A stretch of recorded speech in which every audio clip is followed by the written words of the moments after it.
Here are your tips and tricks for everyday living. Hi, I'm Michelle Creedy and I'm blind. We're here today in my kitchen to talk about food prep. If you have two separate cutting boards, or especially if you're cooking meat, it's really important to have the meat on one cutting board and the veggies on another. Now today we're going to talk about how to slice carrots or other vegetables really thin. You could do it with a knife, but what I'm going to do is I'm going to take a potato peeler. So first I'm going to cut a little piece off the carrot with a knife, and I'm going to put the knife to the side. It's important to put it somewhere where you know it's out of your way and you're not going to cut your fingers. So I've put it to the right of the board with the blade touching the board. Now I'm going to take the potato peeler and I'm going to hold the carrot in my left hand. I've actually got it resting on the board, and I'm going to thinly slice this carrot with a potato peeler, and what I'm getting is thin little tiny long slices of carrot. These are kind of helpful if you're doing maybe a salad where you'd want some nice thinly sliced carrots. In the kitchen, I tend to use a variety of measuring devices.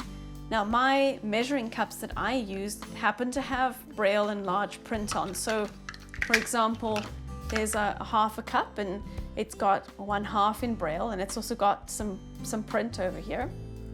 But if you didn't have Braille on your cups, you would simply memorize that half, and then you would memorize that the next one is a third, the next one's a quarter, and the next one's an eighth. And because they all stack into each other, it's really easy. In the recipe that I'm going to use right now, I'm going to measure out 1/3 of a cup of walnuts. I find it easiest to put the nuts or whatever I'm measuring into a bowl or a dish and then measure them out, because it's easier to scoop. You can scoop the walnuts into this 1/3 of a cup measurement, and then I've got a little bowl here that I'm going to tip them into, and that's how I would measure out some walnuts for my salad. Funnels are good for if you're pouring oil into a small mouth of a bottle. You can get funnels in all kinds of sizes. I have a plastic one here today. So I have a bit of oil in a separate container, and I need to pour the oil from this container into a bottle.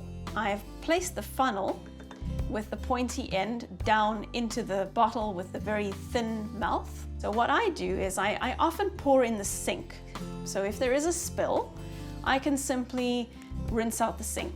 Now I've got some oil in a separate bottle, and what I'm going to do is I'm going to put my finger inside the funnel so that when I pour the liquid, the oil is going to pour over my finger. So I'm going to pour this oil over my finger, and I know that that oil is dripping into the bottle. If you're having trouble feeling the oil over your finger, if you put it in the fridge and the oil is cold, you can actually feel the cold oil pouring over your finger, and then you'll know for sure it's going into the bottle. Thanks for joining us on Tips and Tricks for Everyday Living.